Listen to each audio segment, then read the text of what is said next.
If you're not a parent or an incoming parent, please scroll, because this I want to address to the parents.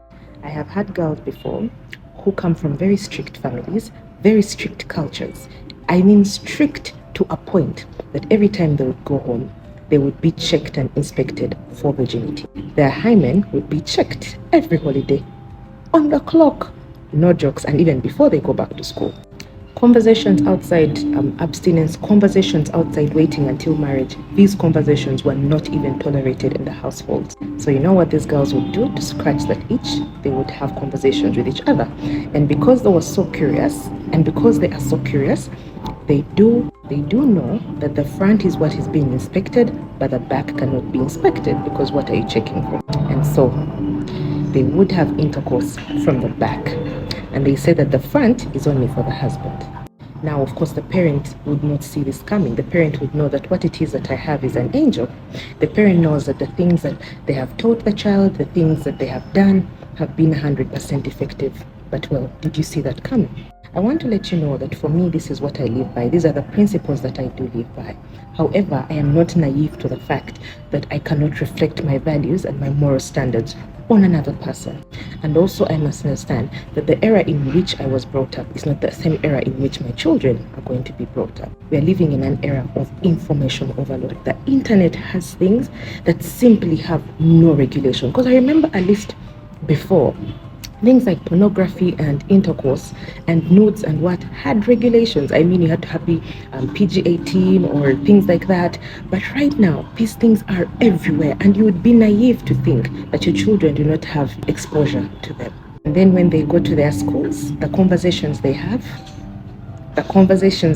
and trust me, they do listen to each other.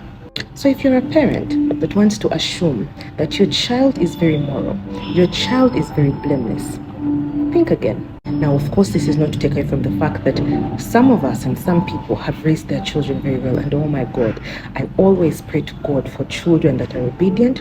I always pray to God for children that are God-fearing. That I've always tried to search and all the things that I can see and speak to the parents who have children that are well brought up, even speak to my parents to ask them, how did you do it? Because I see how difficult that is. One of the things we must understand is that our children are not naive, because the world is not letting them be. To respond to this is very true. This is very true. I have had a girl before come to my consultation room. She was about 16, but this girl had gone on the injection plan, the long-term injection plan, because she had seen her sister using the same method. You don't discuss contraceptives like that. That is again sharing wrong information.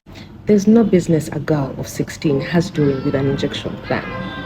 Because injection plans, the hormones that are inserted in there cannot be withdrawn, for example, with other methods, when, let me say, side effects have come. So you simply have to wait for them to get out of your system. And sometimes they do have a delay in the return of fertility. So these are not methods that should be used by a girl at that age. No business. But this does not say that these children cannot be given these conversations. Let me tell you, you rather tell your child the best possible thing.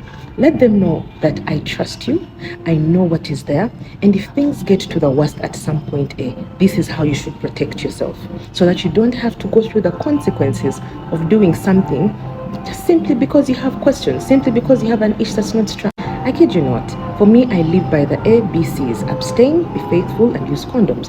If you're still unmarried, if you're a child, if you're a young girl, especially if you're a child, if you're a teenager, you have no business getting engaged in sexual intercourse. And therefore, abstinence is the best thing. Focus on school. Be done with that first. Next, I would go to be faithful. This is for people that are in long-term relationships, people that are married.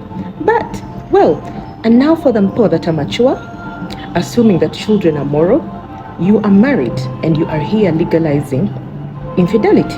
You're married and you're the same people who say, oh, cheating is normal, all this and this. You have different partners outside there, but you some reason assume that your child is moral. If you have to do this, use condoms. There's contraception that is there. So let's avoid being naive to this information. And for me, this is 100% true in an ideal society. But we know for a fact that our society is so far from ideal. I mean, really far from ideal. And so the best that we can do is hope for the best, pray for the best, teach for the best, and also give people information safely. Let them know that they're getting it from someone who loves them. Because if you don't give it to them, a stranger who does not love your child will. Keep at the back of your mind that if someone wants to do something, or if they want certain answers, they're going to get them, whether they're getting them from you or not. And also there are those who have all these answers, but simply choose, I'm going to be abstinent. Just make sure the information is coming from you because you're the one who loves them. So that is what I'm saying today. Class dismissed.